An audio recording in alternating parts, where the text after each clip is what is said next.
우리 기획재정부 장관님을 비롯해서 국무위원 여러분 정말 연일 고생 많으십니다. 부총리님, 그 민생회복 소비 쿠폰 있지 않습니까? 네. 얼마나 효과가 있었다고 생각하십니까?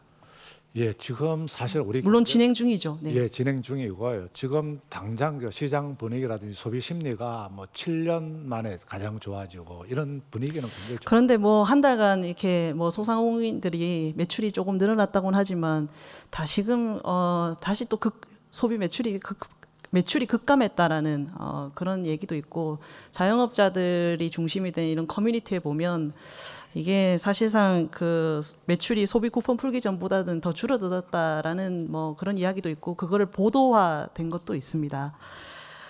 저는 지난 그 추경을 할 당시 우리 부총리님은 안 계셨지만 우리 차관님 그때 계셨을 텐데, 저는 이거 전 국민 15만 원을 이렇게 지급하는 것보다 더 어려운 이웃들에게 더 많은 선별적으로 혜택을 주는 것이 더 좋겠다라는 취지로 말씀드렸고, 그것보다 더 중요한 것은 전 국민 15만 원 주는 것보다는 정말 우리 사회에 정말 필요한 SOC 사업이라든지 미래를 위한 정말 뭐 일자리를 창출한다든지 아니면 국책 사업이라든지 아니면 뭐 우주 산업이라든지 이런 미래 먹거리를 창출하는 그런 사업에 집중 투자하는 것이 더 좋겠다. 그래서 이게 총 규모가 13조 원 되는 규모인데 그 규모로 할 수 있는 사업들에 대한 내역들도 이렇게 좀 언급을 하긴 했었습니다.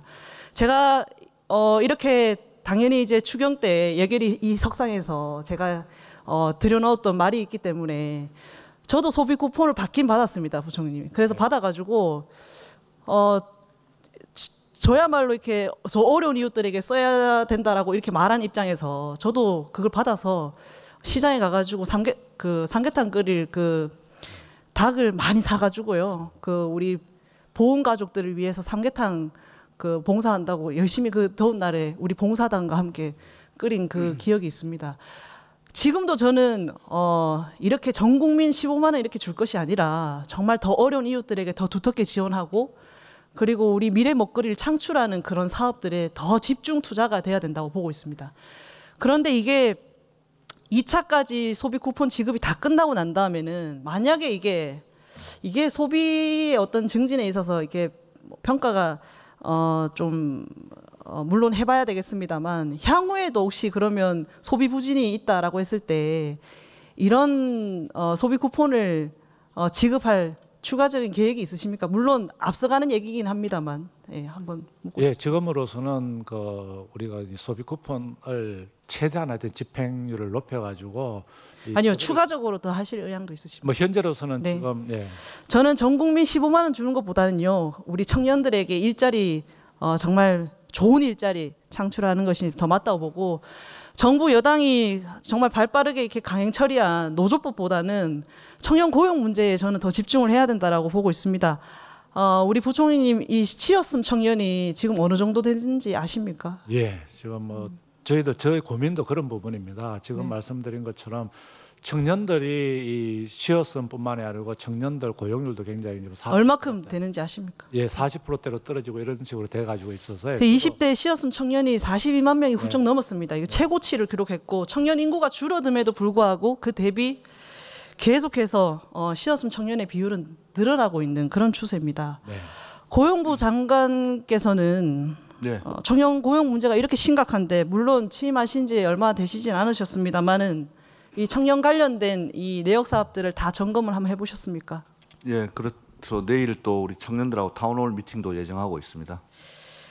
장관께서 좋아요, 고속농성장 가시고 뭐 이렇게 뭐 이런 노동 현장 가시는 것도 좋지만 노동만 있는 것이 아니라 고용노동부입니다. 그래서 청년 일자리와 관련해서는 단 한 차례 현장 방문을 하셨던데 저는 이거 부족하다고 생각하는 사람입니다. 그리고 청년 내일 채용 공제라든지, 그리고 청년 추가 고용 장려금이라든지 이 사업들이 물론 한시적인 사업이다 보니 이 폐지가 되지 않습니까? 혹시 이거를 대체할 만한 사업들은 구상을 해보셨습니까? 왜냐하면 청년 내일 채용 공제 같은 경우는 중소기업 우리 주변의 친구들이 자산 형성을 위해서 매우 이거를 각광받게 이렇게 많이 신청들도 많이 하던데, 그리고 청년 추가 고용 장려금 같은 경우에도 기업들이 청년들 채용했을 때 이런 사업주의 부담을 좀 줄어들기 위해서 지원해 주는 거지 않습니까? 네. 근데 이게 폐지가 되는 상황에서 이걸 대체할 만한 어떤 네. 사업들을 구상해 보셨냐는 얘기입니다. 그래서 뭐 가칭, 설레임, 첫걸음 제해서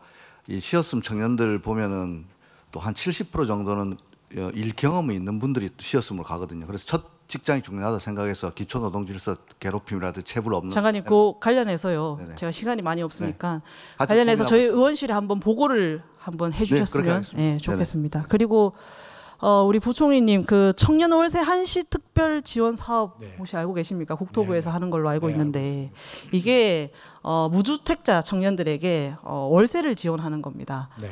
그런데 이게 당초에는 물론 한시 사업이었는데 어제 그 당정 협의를 통해 가지고 이게 뭐 상시화한다라는 그런 보도도 제가 봤습니다. 저소득층 뭐 청년들에 한해서요. 물론 중요합니다. 그런데 이게 국비와 지방비 매칭이지 않습니까? 예. 그러면 이게 국비 보조율이 어느 정도 되는지 아십니까? 국비 보조율은 네.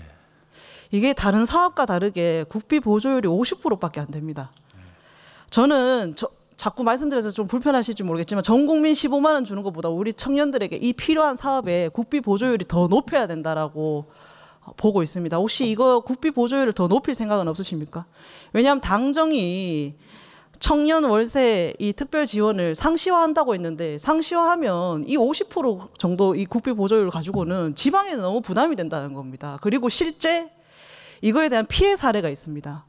실제 일부 지자체 제가 거론하지 않겠습니다만 8월분에 일부 지급하지 못하는 그런 상황도 있고 소급해서 지금 이거를 나중 예산을 다시 소급해가지고 이거를 지금 지급하는 그런 상황에 지금 놓여 있습니다. 물론 지난 정부에서 제도 설계를 잘못한 부분이 있습니다. 그거를 현 정부의 책임을 묻진 않겠습니다만 지난 정부에 잘못했다고 해서 이걸 방치해서는 안 된다고 보는데 국비 보조율을 높이실 그 생각은 있으십니까? 예, 일단 그 지금 청년들 월세 보존해 주는 부분이 이제 국비 보조를 올리게 되면은 국가 재원도 한정된 또 범위 내에서 또 수혜자가 또 좀 줄어들 수 있는 그런 측면도 있을 수 있다고 보여지고요. 저희들이 좀 이거 조금 더- 지방에만 네. 부담을 전가해서는 안 된다고 네네. 생각합니다. 하여튼- 그리고 청년들이 많은 그 지자체도 유독 많이 이렇게 있습니다. 대학가를 많이 두고 있는 지역 같은 경우는 더 그렇고요. 그래서 한번 점검을 해보시고 보고를 한번 해주십시오. 네. 그리고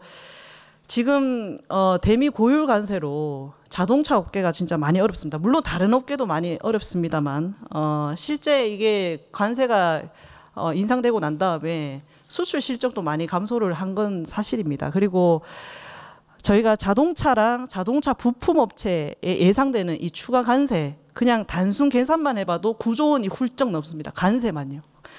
그런데 이게 부품 업체 같은 경우에는 완성차에 대한 소비도 줄어들고 그리고 부품 자체에 대한 관세도 부과되면서 이중 압박이 사실은 있는데 이들의 업체들은 대부분 1차, 3차, 4차까지 그러니까 정말 영세한 기업부터 시작해서 나름 1차 밴드는 그나마 좀 숨통이 트일 수 있을지 모르겠습니다만 이 하방에 압력을 많이 받고 있는 그런 상태입니다. 그래서 이게 산업은행에서 이제 관세 피행 업종 저리 운용 기금을 운영하고 있습니다. 그런데 이게 문제가 뭐냐면 현장의 목소리는 지원 한도가 너무 적다는 겁니다. 중소기업 30억, 중견기업 50억이라고 하는데 실제 현장의 목소리 들어보니 이건 택도 없다는 겁니다. 그리고 상환 기간이 1년입니다. 근데 이거 돈도 그냥도 이렇게 주는데 왜 이렇게 빌려주는 걸 왜 그렇게 상환을 이렇게 1년 단위로 하면 누가 그 마음 편하게 돈을 빌리겠습니까? 지금 보증 총량 3조 가운데 8월 13일 기준으로 승인 실적이 3개 기업에 130억밖에 안 됩니다. 그 0.43%밖에 집행이 안 됐어요. 이 왜 집행이 안 됐느냐? 물론 홍보도 부족했겠지만 이게 제도적인 어떤 현장의 어떤 현실적인 부분들을 반영을 하지 못한다라는 그런 지적들이 있습니다. 그래서 금융 프로그램을 현실에 맞게 이거를 제도 개선이 필요하다라는 부분이고 이것도 관계 부처에서 점검을 해보시고 한번 조정을 꼭 좀 해주셨으면 좋겠습니다. 예, 점검 한번 해보도록 하겠습니다. 그리고 이 개별 소비세 인하에 대해서도 전기차 관련해서 친환경차 개별 소비세 인하는 동의하시죠? 필요하다고 예, 또 보시죠? 아니요, 연장해야 돼. 지금 뭐 여러 가지 정책을 저희들 고민하고는 있는데 네. 또 또 세수라는 또 측면도 있고 이래서 고민이 많습니다.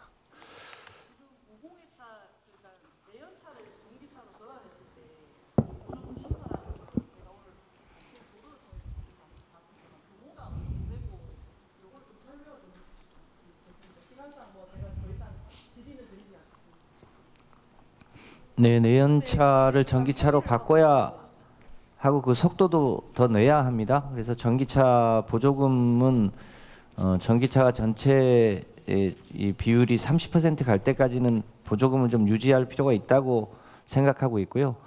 특히 내연차를 전기차로 바꿀 때 전환 보조금도 신설해서 전환의 속도를 더 높일 수 있도록 하려고 하고 있습니다. 부처 간의 협의가 끝나는 대로 그 규모에 대해서도 곧 보고 드릴 수 있도록 하겠습니다. 예, 기재부도 하여튼 지금 관계부처하고 협의를 잘 하고 있습니다.